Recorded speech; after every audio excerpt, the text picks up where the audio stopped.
कधीच नाही चुकणार तुमचे फेवरेट टीव्ही शोज झी5 सोबत, तेही एकदम फ्री।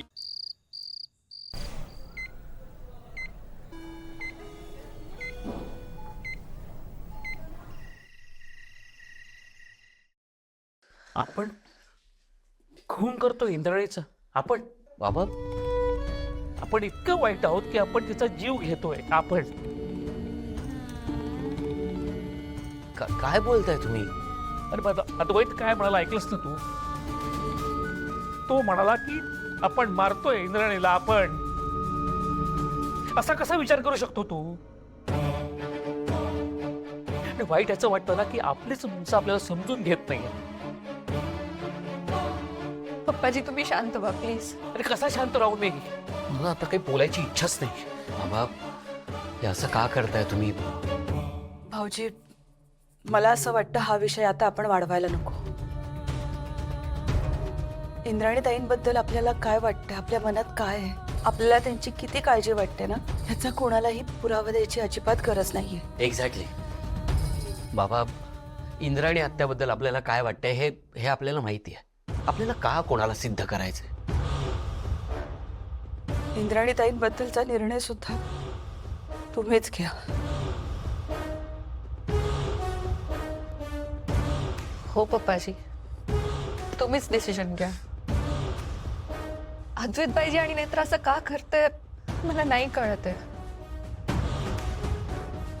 पण आम्ही तुमच्या सोबत आहेत।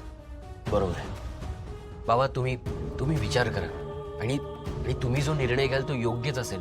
आम्ही तुमच्याशी सहमत असू। फक्त एवढंच की जो काही निर्णय घ्यायचा आहे तो प्लीज लवकरात लवकर घ्या। पण पटकन असं काही ठरवता येणार नाही बाबा। पण नेत्रा म्हणते तेही काही चुकीचं नाहीये। आता तुम्ही असं कसं म्हणू शकता? नेत्रा प्रत्येकाच्या जीवाची पर्वा करते, काळजी करते। इंद्राणी माझी सावत्र बहीण आहे,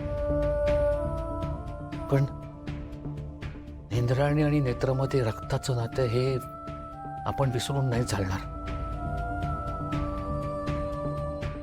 त्या दोघी त्रिनयना देवी याच्या मुली आहेत, त्यामुळे त्या एका वेगळ्याच नात्यानं बांधल्या गेल्या। भाऊजी, नक्की काय म्हणायचंय तुम्हाला?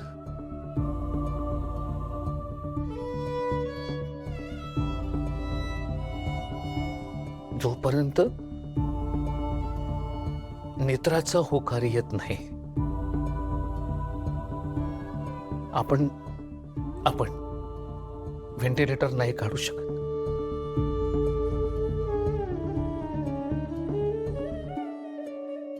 आपण थांबायला हवं।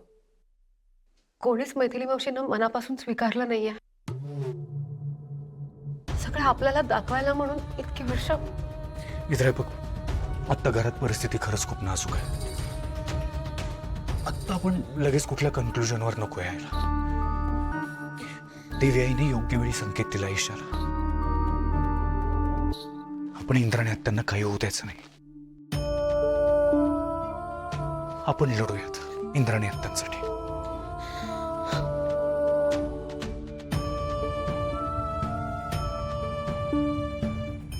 बघितलं ना कसे बोलले पप्पाजी, लगेच नेत्राची बाजू घेतली। हो बघितलं ना। आधी ते म्हणाले की अद्वैत आरोप करतोय की तुम्ही खून करताय म्हणून। मग आपण त्यांना समजावलं सुद्धा, पण मग त्यांनी अचानक नेत्राची बाजू उचलून धरली। हे सगळंच खूप सेन्सलेस आहे। हो रे, तेच आपण इंद्राणी आत्याबद्दल वाईट विचार करतोय का? नाही ना? तरी पण अशी जिम्मेत तयार झाली ना की आपल्याला इंद्राणी आत्यानं मारायचंय। आपणच वाईट ठरलो ना। हे जसे तेच घर आहे का जिथे सगळेच एकमेकांना ना बोलताना समजून घ्यायचे? आता आपलंच घर आपलं नाही वाटत रे। आपल्याला काय वाटतंय काय नाही वाटतं कोणीच समजून घ्यायचं नाहीये।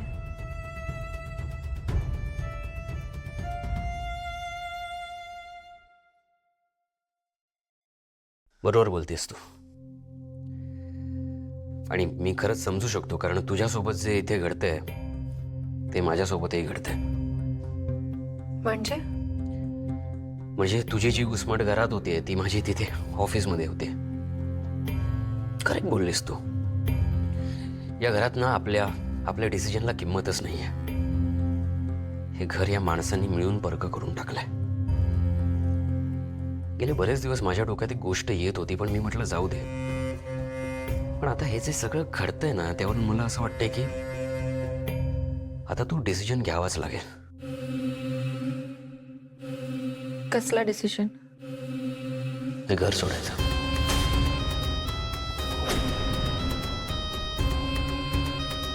फाल्गुनी, इथनं बाहेर पडूया. हं? आपण वेगळे राहूया हवं तर. हे बघ, हे खूप जास्त झालं ना तर मी कदाचित बिझनेसमधून सुद्धा बाहेर पडेन. अशी मी जी मेहनत घेतोय ती कोणाला दिसतच नाहीये. मी स्वतःचा बिझनेस उभा करेन ना मग. फाल्गुनी, आता नाही सहन होत आहे खरंच. हे घर, ही माणसं, बस झालं.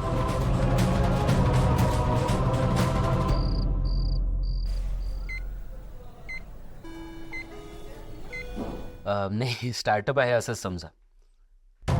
एक्सपिरियन्स आहे मला, पण काय होतंय, फायनान्स थोडासा कमी पडतोय ना त्यामुळे. हो. मी तुम्हाला मेल केलाय, तुम्ही एकदा प्लीज तो चेक करा. येस, बोलतोच मी तुमच्याशी.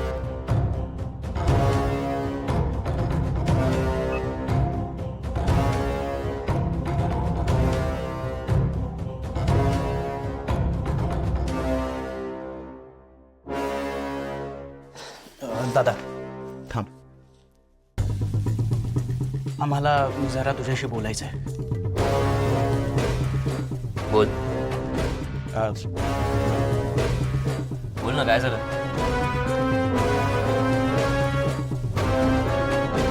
तेजस, इंद्राणी आत्यांबद्दल आपलं जे काही डिस्कशन झालं त्याबद्दल तुझ्याशी बोलायचं आहे. बोला ना, काय झालं? तेजस प्लीज, पुन्हा एकदा नीट विचार करून बघ. इंद्राणी आत्यांचा खरंच खूप उपकार आहे त्या घरावर. आणि काही असलं तरी आपल्या आत्या आहेत रे त्या. हो, पण माझा तो वादच नाहीये. त्यांचे खरंच खूप उपकार आहेत आपल्या घरावर, आणि त्या आपल्या आत्या आहेत म्हणून त्यांना जो त्रास होतोय ना तो फक्त बघवत नाहीये आम्हाला. पण याचा अर्थ आपण असा डिसिजन नाही घेऊ शकत ज्यामुळे त्यांचा जीव जाईल. अद्वैत, प्रत्येक गोष्टीचा ना इमोशनली विचार करून नाही चालत. कधीतरी प्रॅक्टिकल विचार पण करावा लागतो. आणि तुझा प्रॉब्लेम काय माहितीये का, तुला ना स्वतःचं असं काही मतच नाहीये. फक्त नेत्रा जे म्हणते त्याला तू हो हो म्हणत बसतोस, एवढंच. दादा, हे काय बोलतोयस तू? रोज जे काही म्हणतोय त्याचा नीट विचार कर. शांतपणे ऐकून घे, त्याला समजून घे ना. इकडे मग काय तन्मय, आपण लहान आहोत की नाही, मग लहानांसारखंच वागायचं. आपल्याला ज्या गोष्टीतलं काही कळत नाही ना त्या गोष्टी फार बोलायला जायचं नाही. अरे दादा, मी एवढंच तुला कळत नाहीये का, डोक्यात शिरत नाहीये तुझ्या? अरे आपल्याला आपलं मत कोणी विचारलंच नाहीये, तर मग ते का सांगायला जायचंय तन्मय? सिंपल आहे ना. त्याच्यावर कशाला चिडतोयस तू? आणि तो लहान नाहीये आता, त्याचं मत तो मांडू शकतो. झी5 ॲप डाउनलोड करा आणि पहा सर्व एपिसोड्स एकदम फ्री.